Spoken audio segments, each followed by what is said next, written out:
Nawn ni ddechrau felly, ta gyfeillion, dwi'n siŵr fi sy'n cadw chi rhag bar syched sydd yn nefyn amoblogaidd iawn, dwi'n siŵr iawn. Ond diolch yn fawr iawn i chi am fod yma heddiw ym Mhabed y Cymdeithasa ar gyfer Darlith wedi traddodi gen i, Heledd Fychan, llefarydd Plaid Cymru a'r diwylliant. Darlith ydy hi wedi selio ar un cwestiwn penodol. A'r cwestiwn hwnnw ydy hi'n unfed awr ar ddeg ar y celfyddyda? Wel, a nina yr eiliad yma mewn papur ar faes un o wyliau diwylliannol mwyaf Ewrop ac wedi mwynhau wythnos o arlwy celfyddydol o bob math, efallai byddai'r rhai yn ddyherio pam gofyn y cwestiwn. Ond nid ydy'r hyn sy'n digwydd o'n cwmpas yn ddigon o dystiolaeth fod ganddo ni sector diwylliannol, egnïol a chyfoethog. Wel, gadewch i ni fod yn glir. Nid fy mwriad ydy gwadu hynny. Mae yna nifer o gwmnïau, unigolion a sefydliadau o Gymru ar flaen y gad ac yn gwneud gwaith arloesol yn y maes hwn. Ond, a mae yna wastad ond yn does, yr hyn dwi am ei amlinellu heddiw ydy pa mor fregus ydy hynny wedi dros ddegawd o doriadau dirfawr i'r sectorau hyn. A fy mod i felly'n cytuno ac eraill sydd wedi codi pryderon yr wythnos yma a dros y misoedd diwetha yma, bod diwylliant mewn sefyllfa argyfyngus yma yng Nghymru. Mi byddai hefyd yn amlinellu gweledigaeth Plaid Cymru i wirdroi'r sefyllfa honno os byddwn ni'n dod i ddim yn ein Senedd wedi etholiad 2026. A sut y byddwn ni fel Plaid yn sicrhau bod diwylliant a'r celfyddyda yn ran ganolog o'n rhaglen lywodraethu. Mi fydd yna gyfle wedi mi amlinellu'n gweledigaeth i chi ofyn rhai cwestiynau i mi neu rannu eich farn, a beth dwi yn gobeithio hefyd ydydd hon yn sgwrs barhaol dros y misoedd nesaf yma. Mae yn sicr da ni angen i sefyllfa diwylliant a celfyddyda yng Nghymru gael sylw teilwng yn manifestos bob un plaid yn yr etholiad nesaf yma. Nid dim ond rhyw bwt bach yn eu cefna nhw, ond yn ran ganolog o bob un. Y rheswm pam dwi mor angerddol am hyn ydy, wel, dwi'n aelod o bwyllgor diwylliant y Senedd dan gaderyddiaeth Selys Jewel, ac yn Ionawr eleni ni gyhoeddon ni adroddiad oedd yn cadarnhau difrifoldeb y sefyllfa ariannol yn y sectora diwylliannol, celfyddydol a chwaraeon wedi dros ddegawd o doriadau. Mae yn adroddiad sif-lewin ar ddafod, ac yn danos bod Cymru bellach yn y trydydd safle o'r gwaelod ymhlith gwledydd Ewropeaidd o ran gwariant y pen a'r wasanaethau hamdden a chwaraeon, ac yn ail o'r gwaelod o ran gwasanaethau diwylliannol. Mae hyn yn cyfateb i wariant o 69.68 ceiniog y person y flwyddyn yng Nghymru, o gymharu â'r cyfartaledd ledled y Deyrnas Unedig o 91.12 ceiniog. Y ffigwr yng Ngwlad yr Iâ ydy 691.60 ceiniog y pen y flwyddyn, sef 10 gwaith yn fwy na Cymru. Fel rhan o'r ymchwiliad, fe glwson ni dystiolaeth gan lu o sefydliadau. Nifer ohonoch chi fan hyn wedi rhoi tystiolaeth i ni hefyd, ynghyd â phobol lawrydd sydd yn gweithio yn y meysydd hyn, ynglŷn â'r effaith mae toriad o 17% mewn gwariant trefnu dros ddegawd wedi gael ar ei gallu gyflawni, a chlywed hefyd am y darpariaeth oedd unau eisoes wedi diflannu, neu oedd mewn perygl o gael ei golli'n llwyr. Mi glwson ni hefyd am y diffyg buddsoddi mewn cyfalaf, a'r effaith mae'r toriadau yn y cyllidebau hynny wedi gael ar leoliadau ledled Cymru gan gynnwys Amgueddfa Cymru a Llyfrgell Genedlaethol Cymru, sydd wedi gorfod rhybuddio llywodraeth o ran effaith posib ar ddiogelwch ein casgliadau cenedlaethol ni, a'i gallu i hyd yn oed agor y drysa. Gan gofio bod Amgueddfa Genedlaethol Brasil wedi colli bron i 93% o gasgliadau'r genedl mewn tân dinistrol yn 2018 oherwydd diffyg cyllid a buddsoddi yn yr adeilad, ni ddylai'r un llywodraeth ddiystyru rhybuddion o'r fath. Jyst dychmygwch sut fyddan ni'n teimlo a be fyddai effaith colled o'r fath pe bydda fath drychineb yn ddigwydd yma yng Nghymru. Gwadu bod na argyfwng mae pob gweinidog llafur gyda chyfrifoldeb dros ddiwylliant wedi wneud yn y cyfnod hwn, gan gynnwys y gweinidog presennol. Gwadu hefyd nath Prif Weinidog Cymru ar faes yr Eisteddfod yn gynharach wythnos yma a mewn amryw o gyfweliadau gan gynnwys gyda golwg, lle dywedodd bod y Blaid Lafur wedi cynyddu gwadiant i'r celfyddydau o 8.5% yn y flwyddyn diwetha, a'i bod, rydyn ni'n dyfynnu fan hyn, yn arllwys arian i fewn i ddiwylliant ar iaith Gymraeg. Dywedodd hefyd bod Llafur yn gwario ffortiwn ar yr iaith Gymraeg a'r celfyddydau, a nath hi hyd yn o'd honni mae'r Steddfod yma bydde fe dim ond yn bodoli heblaw am lywodraeth Lafur Cymru. Wel, mae yna gymaint o'i le gyda'r honiadau yma gan ein cyd-weinidog. Gan ddechrau gyda'r pwynt ola, fyswn ni'n hoffi atgoffa hi bod yr Eisteddfod yn bodoli ymhell til i'r Blaid Lafur gael ei sefydlu. Ac fel mae gyda'n mynd o ran y Blaid Lafur, mi fydd yr Eisteddfod yn bodoli ymhell wedi'r Blaid Lafur fodoli yma yng Nghymru. Bach iawn ydy grant y Llywodraeth i'r Eisteddfod o gymharu â'r holl gosta. Ac o ran i'r 8.5%, oes mae cynnig di bod yng nghyllideb eleni, ond roedd hynny'n dilyn toriad o 10.5% yn y gyllideb y flwyddyn blaenorol. Felly, os gymharwn ni gyllideb 2025 a 26 gyda chyllideb 2023-24 hyd yn o'd, dim ond cynnydd o 1.7% sydd i fod, sydd sylweddol llai na chwyddiant sy'n 4%. A dydy hyn chwaith ddim yn cymryd i ystyried oblygiadau newidiadau o ran yswiriant gwladol ar gyllidebau cyrpin sy'n gannoedd o filoedd o bunna. Y gwir amdani felly ydy bod cyllidebau bob un corff yn llai na oedden nhw hyd yn oed yn 2 flynedd yn ôl, heb sôn am dros ddegawd yn ôl. Felly, yn groes i'r hyn dywedodd y prif weinidog, mae'r arian sy'n cael ei fuddsoddi yn gyfan gwbl anigonol, ac yn fy marn ni, yn warth cenedlaethol. A beth i effaith y dicid fuddsoddi a'r pori sydd wedi bod?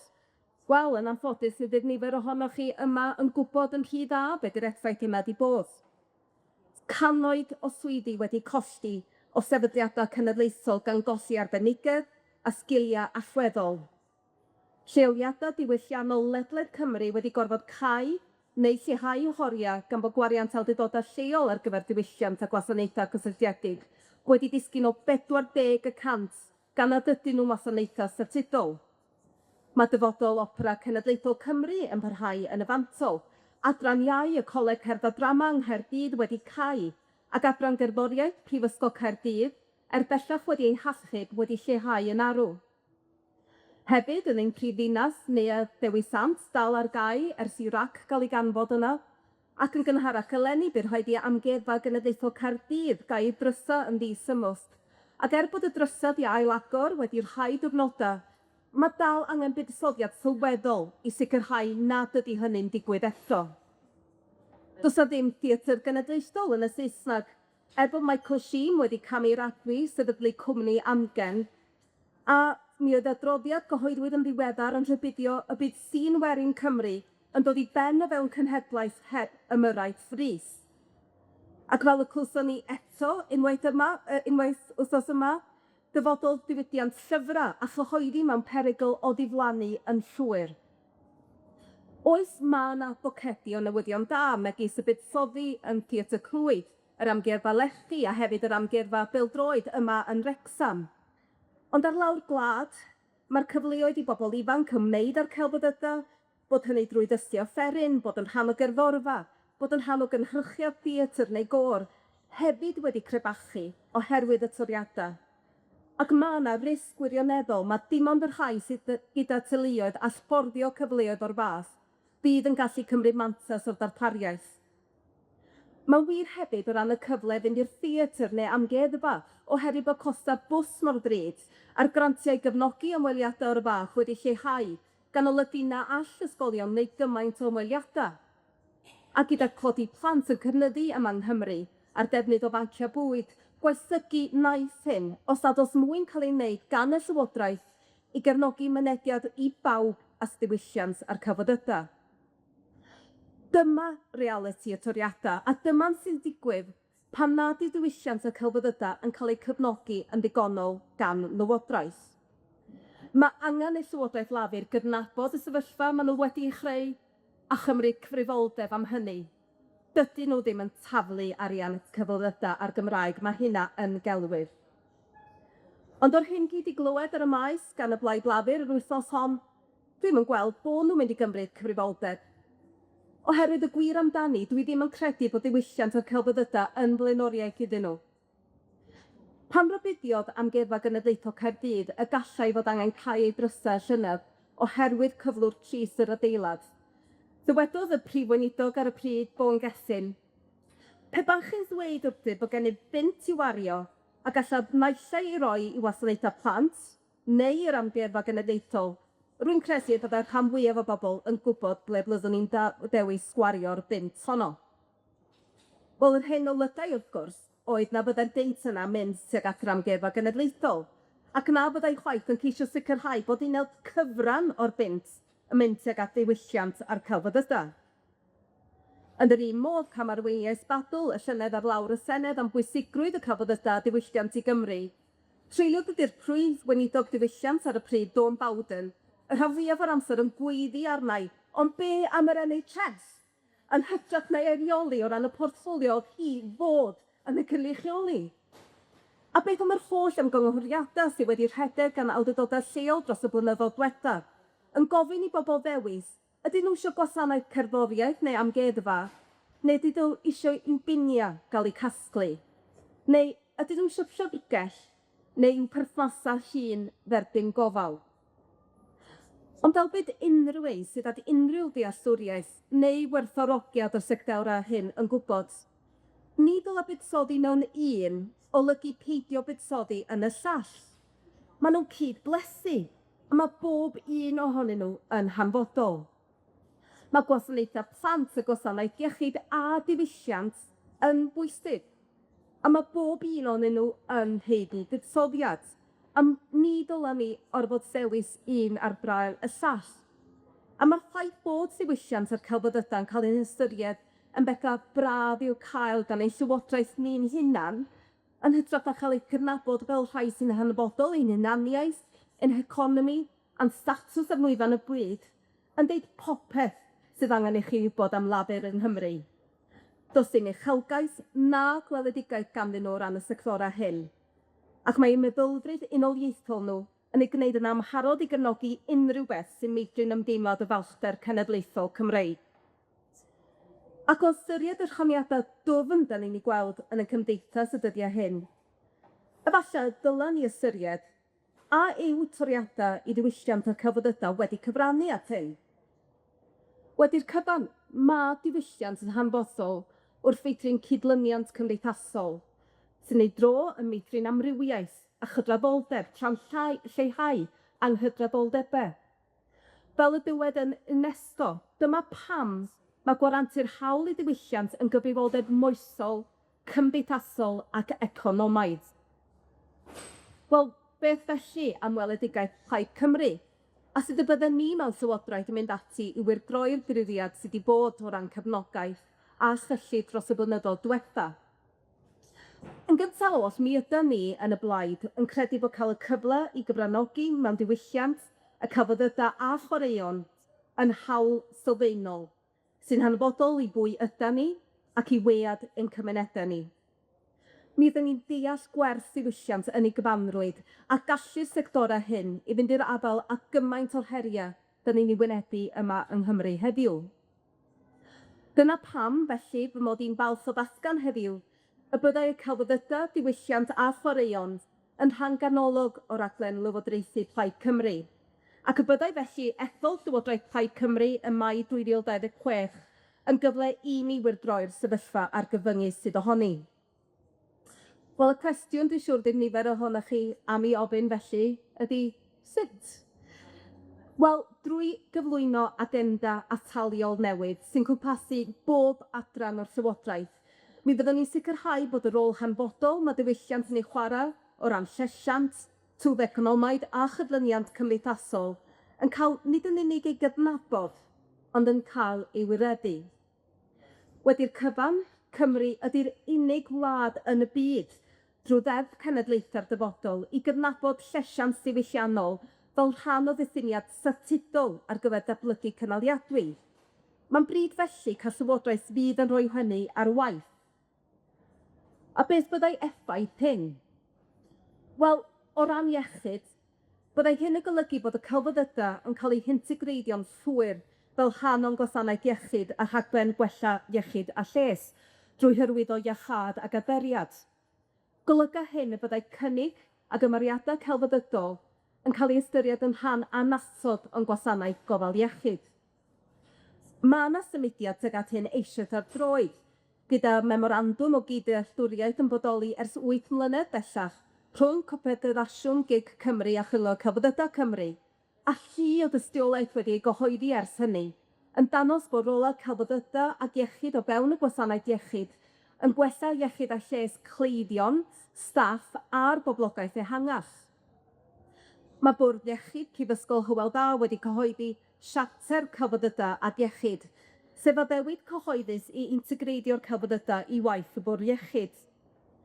Mae rhaglen celfyddydau ac iechyd yn cynnwys prosiectau megis hwb celfyddydol, prosiect partneriaeth gyda gwasanaethau arbenigol plant ar glasoed Hywel Dda, sydd bellach yn ei bedwaredd flwyddyn ac mae'n bwrhau i ddangos potensial mawr ar gyfer lles gwell mewn pobol ifanc ac anghenion iechyd meddwl ysgafn i gymhedrol sy'n hysbys i'r gwasanaeth. A hefyd HARP, sef Llwybr Atgyfeirio Celfyddydau Hywel Dda, rhaglen iechyd creadigol a greuwyd ar y cyd, sy'n cael ei chynnig i gleifion sy'n mynychu 3 meddygfa'n rheolau yng Ngheredigion, Sir Benfro a Sir Gaerfyrddin gyda chyfwr cronig a neu boen, ynysu cymdeithasol ac anghenion iechyd meddwl, sydd hefyd yn danos canlyniadau addalol iawn. Mae yna enghraifft arall yn Abertawe, lle mae sesiynau iechyd da collod dawns yn cael eu harwain gan nanswyr proffesiynol sydd wedi hyfforddi yn y maes iechyd a lles, fel rhan o raglen diogelu rhag cwympiadau a fforiadau. Nid yn unig bod hon yn raglen hynod o effeithiol, mae'r sesiynau hefyd yn rhoi chwiliog a chymdeithasol, gyda'r rhai sy'n cymryd rhan yn nodi pa mor drawsnewidiol ydyn nhw wedi bod iddyn nhw. Mi oedd hi'n wych hefyd clywed Sul diwetha, mae'n teimlo'n bell yn ôl erbyn hyn, ond ar faes yr Eisteddfod, drafodaeth ynglŷn â grym y celfyddydau gyda iechyd a llesiant, a chlywed am raglenni celfyddydol ac iechyd, ledled Gogledd Cymru drwy grŵp lliwio celfyddydau mewn iechyd Bwrdd Iechyd Prifysgol Pepsi Cadwaladr. Ac wrth gwrs, mae yna lu o esiamplau eraill ac elusennau a sefydliadau trydydd sector ledled Cymru hefyd yn gwneud gwaith pwysig iawn yn y maes hwn, megis elusen Tourisms, elusen gelfyddydol hygyrch sy'n darparu rhaglenni addysgol a therapiwtig ar byd pobl ac anableddau corfforol a dysgu dwys. Mi fues i digon ffodus i ymweld yn ddiweddar a gweld sesiwn ar waith, a chlywed yn uniongyrchol o ran y byd gwirioneddol i'r person hwnnw, i dad o'n deitha fi, dim ond yr awr hon, yr wthnos mae o'n gael, lle mae o'n cael wneud unrhyw beth tu hwnt i'r tŷ, a gweld yr effaith gadarnhaol hwnnw ar ei blentyn. Awr yn gallu trawsnewid, ond meddyliwch pen fydde yna gymaint fwy o ddarpariaeth ar gael. Do's na ddim dadla na dwywaith bod hyn yn gweithio. Ac mewn rhai achosion, mae o gymaint mwy effeithiol fel ymyriad o ran yr agenda taliol ynghyd â dderiad na ydi meddygyniaeth draddodiadol. Y broblem sydd gynnon ni ydy mae ychydig iawn o arian sy'n cael ei fuddsoddi yn hyn, gan arwain felly at angysondeb ledled Cymru o ran presgripsiynnu cymdeithasol gyda rhai bwrddau iechyd yn lleihau gwariant yn y maes hwn, ac eraill yn ddibynnol ar dîm bach iawn o staff i wireddu. Mae raid ni fuddsoddi mwy a chynyddu'r gweithlu yn y maes hwn, a sicrhau cysondeb o ran sut mae hyn yn cael ei roi ar waith ledled Cymru, a dyna fyddai Llywodraeth Plaid Cymru yn ei wneud. O ran addysg, mi fyddan ni'n ymrwymo i barhau gyda'r gwasanaeth cerdd cenedlaethol, a sicrhau bod 4 biben y cwricwlwm cenedlaethol sy'n anelu a datblygu cyfrannu'r mentrus creadigol sy'n barod i chwarae rhan lawn mewn bywyd a gwaith, yn cynnwys cyfleoedd i bob disgybl gael mynediad at brofiadau diwylliannol. Mae hyn hefyd yn hanfodol o ran mynd i'r afel a thodi plant, ac yn rhan ganolog o'n rhaglen cyfiawnder cymdeithasol. Ac o ran ein heconomi, mi fyddan ni yn cynafod gwerth y celfyddydau a diwylliant o ran economi Cymru, a hefyd yr angen i ddatblygu sgiliau gweithlu mwyn i ni manteision llawn o ran twf y diwydiannau creadigol. Nid ydy hyn yn cael ei gydnabod yn ddigonol na'i gefnogi gan Llywodraeth Lafur Cymru ers sefydlu'r Senedd. Mi olygan gweledigaeth hefyd, wrth gwrs, buddsoddi yn ein sefydliadau diwylliannol a chelfyddydol, drwy greu cynllun buddsoddi cyfalaf hir dymor ynghyd â chynllun i gynyddu gwariant refeniw. Mi fyddwn ni'n mynd ati ar fyrder i asesu risg ein casgliadau cenedlaethol, i asesu sgilio'r gweithlu, a'r hyn sydd ei angen i fynd i'r afal, a bylcha, a gweithio gyda awdurdodau lleol i ddeall sut y gallwn ni barhau i gefnogi mynediad a diwylliant ble bynnag yr ydych chi'n byw yng Nghymru, a diogelu asesau diwylliannol presennol. Mi byddan ni'n parhau gyda polisi mynediad am ddim i'n hamgueddfeydd cenedlaethol, a chyllidod tocynna am ddim i deuluodd incwm isel ar gyfer Eisteddfod yr Urdd a'r Eisteddfod Genedlaethol, ond mi hoffwn ni fynd yn bellach na hynny hefyd, a deall yn well be 'di'r rhwystra sy'n atal cyfranogiad ar y funud, fel ein bod ni'n mynd i'r afal â hynny. Fel y nododd Rhun ap Iorwes mewn cwestiwn i Luned Morgan ddechrau'r flwyddyn, ar gyfartaledd mae gwledydd Ewrop yn gwario 1.5% o'i cyllidebau ar diwylliant. Yma yng Nghymru, 0.15% ydi cyllideb Cyngor y Celfyddydau, a dim ond hanner pwynt canran, 0.5%, ydi diwylliant a chwaraeon yn eu cyfanrwydd. Mi ofynodd Rhun iddi bapio llwybr i ddisoddi yn ein diwylliant ar lefel y cyfartaledd Ewropeaidd fel isafswm, ond gwrthod gwneud hynny nas i. Mi fydda Llywodraeth Plaid Cymru yn gosod llwybr o'r fath, gan gynyddu gwariant ar ddiwylliant y celfyddydau a chwaraeon flwyddyn ar ôl blwyddyn fel canran o gyllideb gyfan Cymru yn ystod ein tymor cynta. Ma' hi'n unfed awr ar ddeg ar y celfyddydau yma yng Nghymru, a mae dirfawr angen llywodraeth arno ni, sydd nid yn unig yn cynabod hynny, ond sy'n barod i fynd i'r afel a'r heria a gwyrdroi hynny.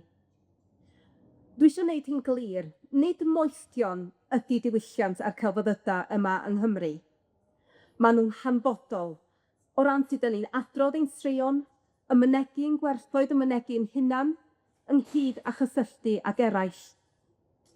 Dyma bopeth sy'n gwneud bywyd yn werth ei fyw. A rhywsut, mae Llywodraeth wedi colli gafal ar hynny. Mae llywodraethau eraill megis yn yr Alban ac Iwerddon wedi dod i ddeall hyn ac wedi felly cynyddu buddsoddiad yn y meysydd hyn yn sylweddol. Mae hi rŵan yn amser i ni'na wneud yr un peth.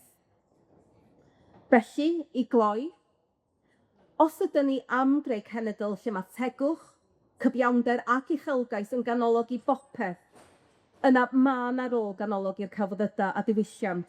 I ni ddim unig yn helpu ddychmygu'r Cymru o'r fath, ond hefyd i'w gwireddu. A lle gwell i ddechrau'r siwrne honna na'r faes Eisteddfod Wrecsam heddiw, drwy rannu gyda chi ein gweledigaeth am Gymru iachach a chyfoethocach, gyda diwylliant y celfyddydau a chwaraeon yn ganolog i hynny oll. Mae angen i ni gydnabod bod y celfyddydau a diwylliant mewn perygl. Mae rhaid i hynny newid. Diolch am wrando.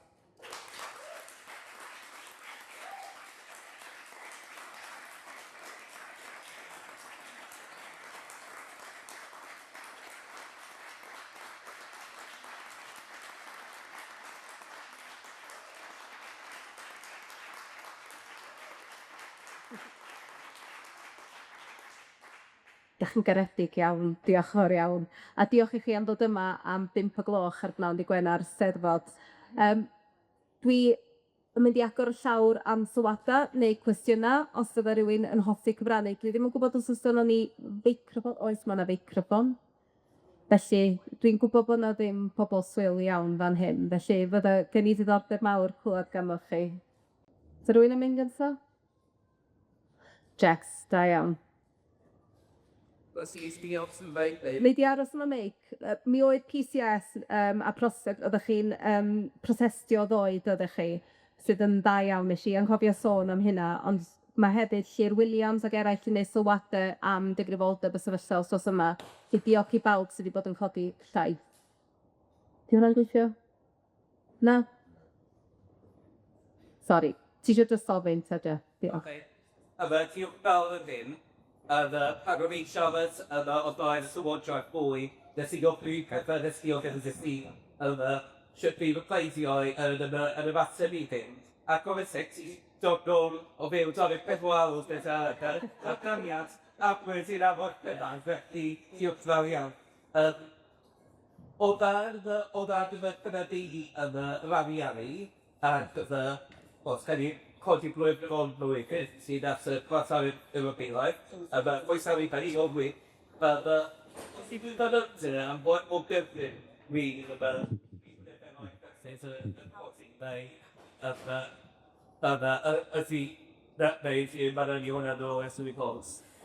Mae'r meddylion yna eto do, byddwn ni yn coedi efo manifesto popeth wedi gostio. Yr ymrwyniad ydy i gynyddu, a dwi'n meddwl hyn sydd wedi bod yn galonogol ydy trafod ar draws yr holl portfolios, gweld y gwerth hwnnw ac o ran iechyd ar y funud yn amlwg mae lot o'r arian yn dod drwy'r cyngor celfyddydau, a mae'n amrywio o ran faint mae byrdau iechyd yn rhoi mewn i hunain mewn i hyn.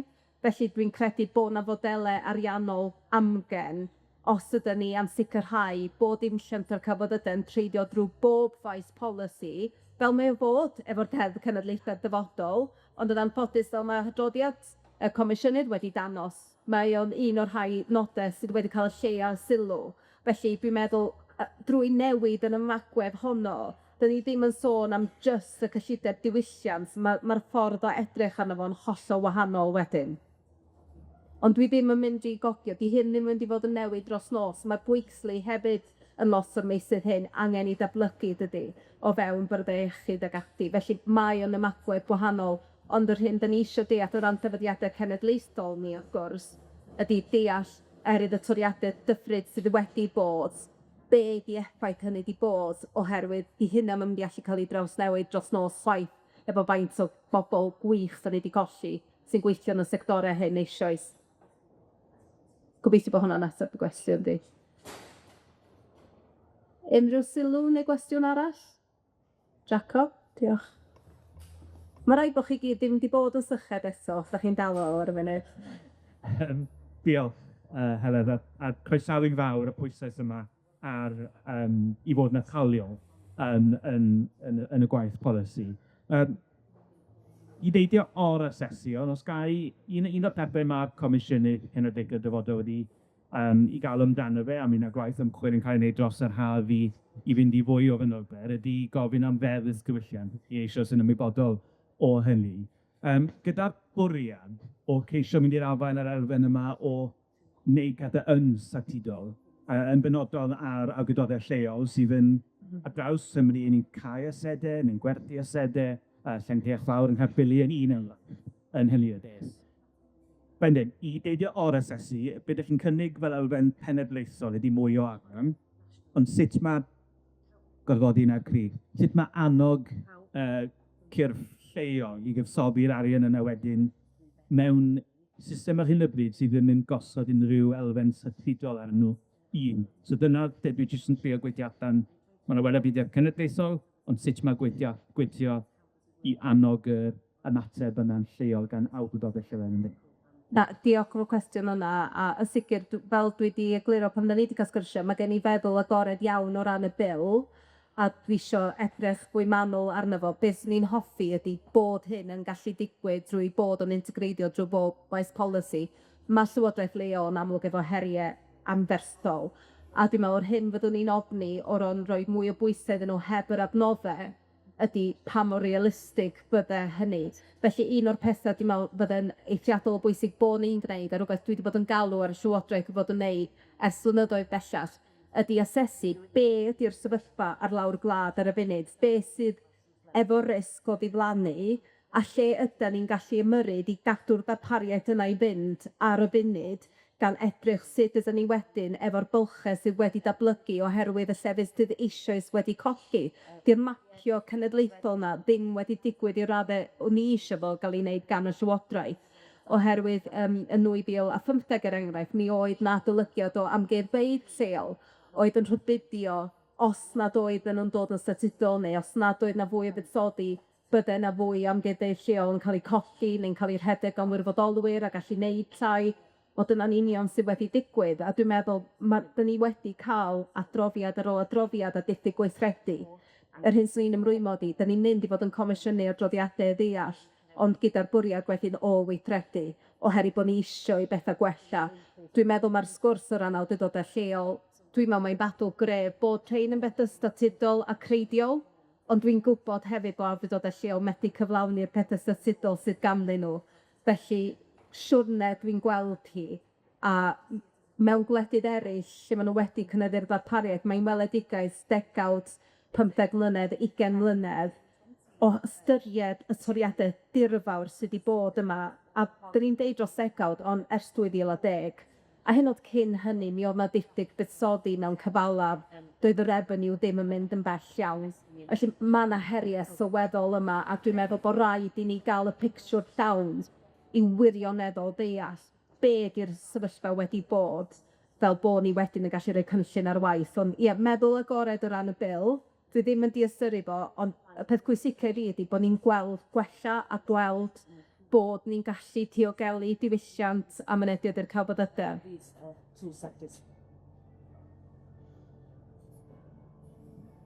Diolch yn fawr, noddion da, olwyn yn fawr. Ond cyn o dydyn ni bys yn gofyn i chi gofio, un o'r heriau eraill yw, ydy mae'n wych pan mae'r celfyddydau'n dod fewn i'r gwasanaeth iechyd, er enghraifft. Ond mae rhaid ni fuddsoddi yn yr artistiaid yna cynt. Dyn nhw ddim jyst yn troi lan. I gael y gwaith yn iawn, mae rhaid i'r bobl yna fod wedi ymarfer i crefft fel actorion, danser, cerddorion. A dwi'n poeni na gwrs dim pwyslais ar hwnna hefyd. A mae cael cael y pwyslais yna. A mae rhaid o feddachau yn yr ysgolion. Wedyn mae rhaid i lefydd atyn nhw cyrraedd y degawd arian i bobl fod yn ymaferwyr. Nid dim ond ar gael ar gyfer twaith therapi. Mae rhaid nhw bod i... A dyna lle dwi'n meddwl, ydy ni, mae'r sefydliadau mawr wedi colli, ond i colli ymarferwyr drwy'r amser.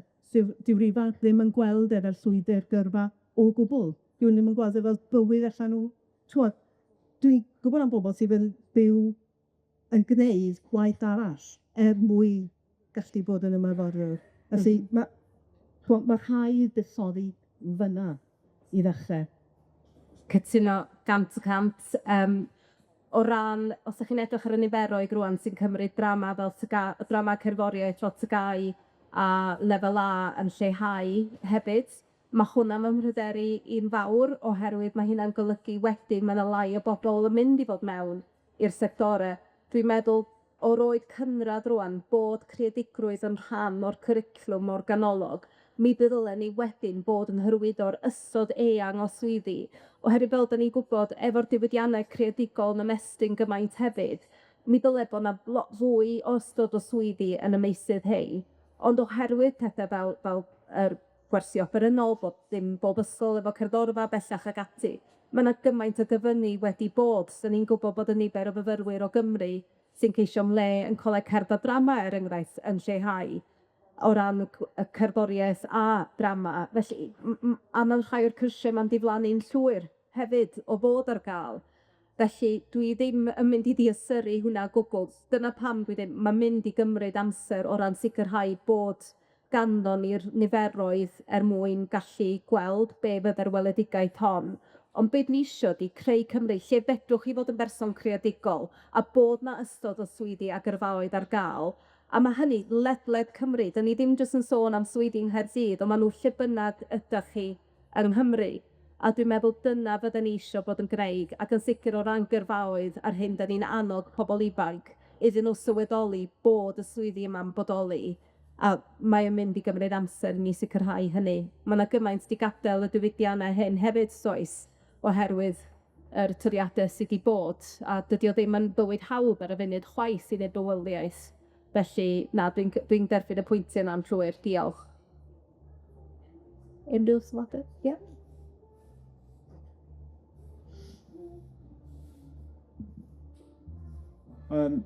Diolch am y geiriau. Beth ydych chi rhoi fel pwysigrwydd ar gyfer Mae'n ddrwg gen i. Dwi ddim yn cweit y clywed ti oherwydd bod ni'n cael y O, gerddoriaeth cyfrig yma. Wyt ti'n gallu... Ia, os ydych chi'n agos, iawn. diolch. Beth oedd y pwysigrwydd fyddwch yn rhoi yn benodol i gefnogi celfyddydau Cymraeg, er enghraifft yn benodol eisteddfodau lleol? Diolch am y cwestiwn yna. Yn amlwg mae ein ffermwyr ifanc ni, y mentre iaith ni, i gyd yn gwneud gwaith hanfodol o ran hyn. Os yna ni jyst yn meddwl yn un ar holl wyliau dyn ni'n weld Ledled Cymru, mae'r Gymraeg yn ganolog i hyn. A dwi'n meddwl un o'r pethau sydd wedi pryderu di yn y gorffennol ydy bod ni'n gweld yr Eisteddfod ac Eisteddfod er enghraifft yn y pot y Gymraeg a nid yn rhan o ddiwylliant Cymru. Hefyd, pam mae Rebecca Evans, o gweinidog, wedi bod yn sôn am economi Cymru a bwyliau cenedlaethol, mae'n sôn nid am yr Eisteddfod, ddim am Eisteddfod yr Urdd, ond am gwyliau Saesneg. Dyn nhw ddim yn cael blaenoriaeth gan Lywodraeth Cymru, felly dwi'n gweld bod diwylliant Cymraeg i gyfan gwbl ganolog i hynny. A mi fydd yn gweledigaeth ni hefyd o ran hyrwyddo'r Gymraeg yn rhwngwladol fel rhywbeth positif. Os dyn ni'n ystyried efo'r sîn gwerin ac ati, dyn ni'n clywed gymaint efo'r Alban ac Iwerddon, ffaith bod gan Llywodraeth Cymru dim presenoldeb yn loriont eleni, yn was. Mae o'n wastus. A mae'n artistiaid o Gymru yna, a dim presenoldeb gyda ni. Dyn ni'r unig genedl heb presenoldeb. Bydde Llywodraeth Plaid Cymru ddim yn caniatáu hynny digwydd. Felly, dyn ni'n gweld y Gymraeg yn gyfan gwbl ganolog i hyn i gyd a daclu hynny fel rhywbeth i hyrwyddo yn rhyngwladol hefyd. Oherwydd, pam fydde neb ddim eisiau dod i brofi Eisteddfod hynod? Pam fydde ni'n marchnata hyn? Ddim yn mynd i lleihau y cyfleoedd i gael y Gymraeg fel yr iaith yr wyl. Ond i bobl eraill cael ei throfi hi a gweld pa mor arbennig a unigryw ydy hi. Mae hwnna'n rhywbeth byddwn ni'n croesawu'n fawr i weld yn newid. Mae y gwestiwn arall? Diolch. Cwestiwn sydd yn gysylltiedig, dwi'n meddwl, hefo'r celfyddydau, wrth gwrs, mae'r celfyddydau'n unol hefo'r cyfryngau. Wyt ti'n teimlo y prif gyfrwng i hyrwyddo y celfyddydau yng Nghymru fysa'r BBC, ben ni'n gwybod bod Ysfrac bellach yn gangen o'r BBC, a ti'n defnyddio'r gair marchnata.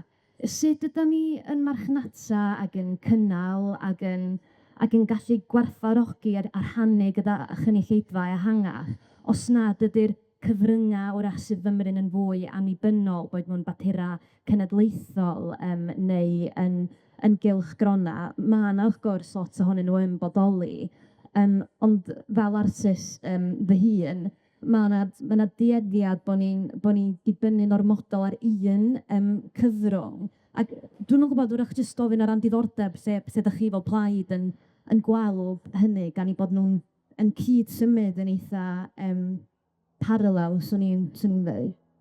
Ydy, yn sicr, dwi'n meddwl, da ni hefyd wedi ymrwymo, fydden ni'n hoci gweld darlledu wedi ddatganoli er enghraifft, fel bod ni'n gallu edrych ar yr ystod eang da ni yn pryderu am y cyfynnu sydd wedi bod. A drwy'r cytundeb cydweithio ac ati, mi di oedd yna y fuddsoddion postfforma fel am ac ati. Mae cefnogi artistiaid ifanc hefyd, mi oedd o'n rhywbeth oedden ni wedi ymrwymo efo yn y manifesto dwytha ni, a creu'r cyfleoedd yna. Mae Wales Arts and Social, Cymru Rhyngwladol, yn amlwg yn ei gwaith gwych. Ond un o'r pethau da ni wedi gweld ydy pa mae yna nifer o gyfleoedd wedi bod mawr i Gymru gael llwyfan, bod o'n funud ola'r Llywodraeth yn cynllunio pethau. Dwi'n meddwl bod ni angen bod efo cynllun parhaol, a hyn o pan mae'n mynd, mae yna flwyddyn yn Ffrainc, a sydyn da ni'n efo lot o ddigwyddiadau yn Ffrainc, ond wedyn dos o ddim dilyn fyny efo hynny. Dwi'n meddwl, oedd y ti sôn yn benodol yn cylchrona hefyd, o'n i wedi gweld cylchrona yn diflannu yma yng Nghymru, ac yn enwedig cyfrwng Cymraeg. Felly mae ymrwyniad i fod yn gweithio efo'r sector cyhoeddi yn bwysig iawn i ni hefyd, a edrych ar y platfforma amgen yna. Mae yna lot o waith wedi bod yn mynd mlaen o ran craffu efo Llywodraeth Cymru rŵan, o ran pa platfforma, sut ymariadau dylai Llywodraeth fod yn ei cefnogi mwyn hyrwyddo defnydd a gwelededd ag ati. a ma' 'na enghreifftie rhyngwladol ffantastig lle ma' 'na wledydd eraill yn neud o gymaint gwell na ni. Dwi'n meddwl ma'r elfen hyrwyddo yna sydd ar goll o ran cyrradd y targed o filiwn o siaradwyr Cymraeg hefyd. Byd Music Cymru un diwrnod, mi ddylai bob un diwrnod yn Nghymru fod yn Byd Music Cymru o ran bo' ni'n codi ymwybyddieth. On' ma' 'na lot o pwere yn anffodus ddim ganddo ni chwaith yma yng Nghymru sydd yn effeithio, a dwi'n meddwl fydden ni 'di parhau ymgyrchu am hynny, o neud popeth 'dan ni'n gallu fewn o grymoedd sy ganddo ni i fynd i'r afal o rhai o'r heria' hynny, a gweithio efo artistied ag ati i fod yn creu yr rhaglen sydd 'i angen arnon ni. Dwi ddim yn honni bo' gen i bob atab sy hyn. Unrhyw un arall efo sylw? Gynno ni 5 munud. Ie. Yn y blaen fan hyn. Oes unrhyw extra bydd. Dyli yn gorffan y cwrs yr un, dwi'n gafel. Diolch yn fawr. Da chi wedi cyffwrdd ar fe sydd iaith yn amlwg celfyddydau diwylliant yn dynhu byd. Oes e ddim modd i gwahanu nhw, ac wrth gwrs ar wahân ma' nhw ar hyn o bryd. Oes yna chi gynlluniau i drio ceisio dod ar hynna dan yr un meysydd neu ymreithau llywodraethol at ei gilydd, fel bod ni'n gallu mynd ati i bwysleisio pŵer fatha ein pobol ni, ein cymunedau ni, i fod yn ymwneud â iaith diwydiant celfyddyd a'i pŵer cysylltiol nhw yn y meysydd yno. Oes, yn sicr, a dyna pam dwi'n gweld mae gweithredu deddf cenedlaethau'r dyfodol o ran hynny. Maen nhw mor gysylltiedig efo'i gilydd, fedrwch chi'n gwahaniaethu nhw, a dyna dwi'n meddwl di'r drwg di bod o ran Llywodraeth Cymru ers sefydlu'r Senedd o ran peidio gweld gwers hyn yn fy nhib i. Fi welson ni newid pam oedd unfed Jones yn weinidog, ond mi ni fidio'r hynna yn syth wedyn. A i fi, mae rhaid iddyn nhw gydblethu a chysylltu. Fedrwn ni ddim roi nhw mewn silos fel sydd wedi bod yn digwydd. A mi fyddai hefyd roed ymrwmiad na fydden ni yn parhau i weithredu yr weledigaeth diweddara gan Llywodraeth Cymru, herwydd ni ddim yn credu bod hi ddigon uchelgeisiol. Dydy honna ddim yn strategaeth diwylliannol. Dydy ddim yn cynnwys yr ysod-eang o ddiwylliant yn fy marn i, a felly byddwn ni ddim yn diastyru'r gwaith sydd wedi'i wneud, ond nid dyna'r strategaeth bydden ni'n gweithredu mewn Llywodraeth. Oedd yna gwestiwn arall? Gobeithio bod hynna'n ateb y pwynt. Diolch. Ar un ola, gair ola i Dafydd. Diolch. Diolch yn fawr, Heledd. Mi ddech chi gyfeirio at bwysigrwydd y polisi neu wneud ddim i amgyfer genedlaethol Cymru a'i chysiadau felly, ynde. A fi'n meddwl bod yn gynbennaeth ar amgyfaledu rhaid yn ymwneud yn modd. Ni'n mwynhau gweld pobl yn cyrraedd fan ddim, ond yn sylwi hefyd fod ymwelwyr yr ardal o bobl yn talu arian sylweddol iawn i fynd ar y zicht yn chwarae Penrhyn yn Llechwedd, de fynd ar y wrth Ffestiniog.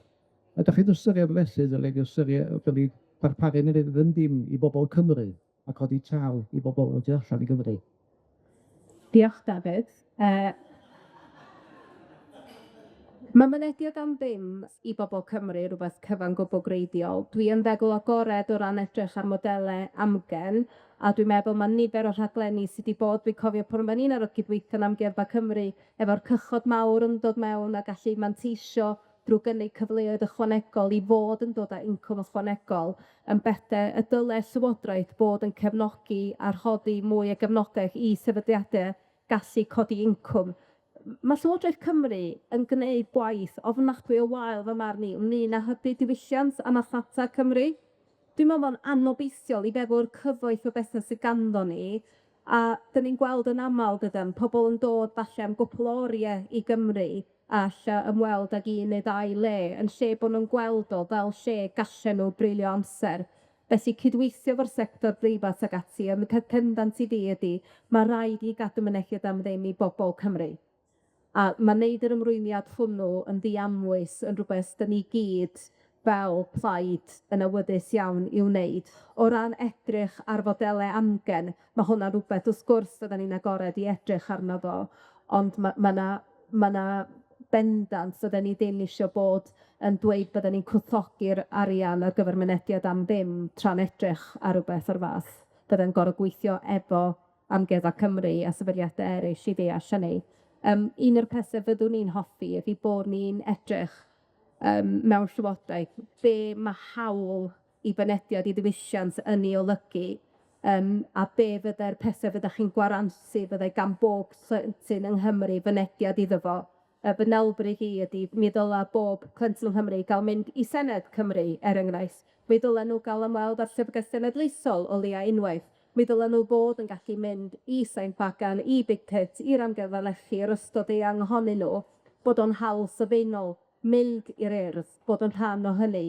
Ar y funud, mae o'n ddibynnol llwyr ar ba ysgol dych chi yn ni, hefyd faint o arian gan yr ysgol honno, a hefyd oherwydd costau bws ag ati, os ydych chi mewn ardal wledig, mae'r gost yn sylweddol. Da ni gwybod rŵan am ysgolion sy'n dewis mynd i San Steffan gan bod i grant nhw fwy hael ar gyfer y bws a ddim yn dod i Senedd Cymru. Sydd felly'n golygu bod nhw ddim yn mynd i amgueddfa genedlaethol Caerdydd a'r Urdd a Saint Bagan. Wel, mae rhaid i hynny newid. Bydden ni ddim cael sefyllfa lle mae ysgolion Cymru yn mynd i San Steffan a ddim yn cael cyfle i fynd i lefydd yma yng Nghymru. Felly, mae yna bethau sylfaenol dwi'n credu sydd angen newid, a mae edrych arno fo o ran hawl unigolyn a diwylliant yn rhywbeth sydd eisiau gweithio arno fo pan fydden ni mewn llywodraeth, os fydden ni mewn llywodraeth, oherwydd dydy hwn yn ddim yn rhywbeth fedrwn ni bod wedi gweithio allan i byd cyn mis Mai nesaf. Mae angen comisiynu gwaith manwl i ddeall hynny. Diolch yn fawr iawn i chi gyd.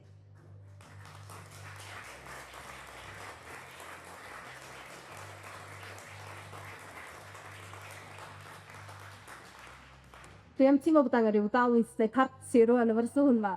Na, diolch yn fawr iawn i chi gyd, ac fel o'n i dweud, dwi'n barod iawn i gael sgyrsiau dros y misoedd yr wythnosau nesaf yma, a diolch i bawb o'n chi sy'n gweithio yn y sectorau hyn, am y cyfraniad pwysig da chi'n ei wneud hefyd. Diolch.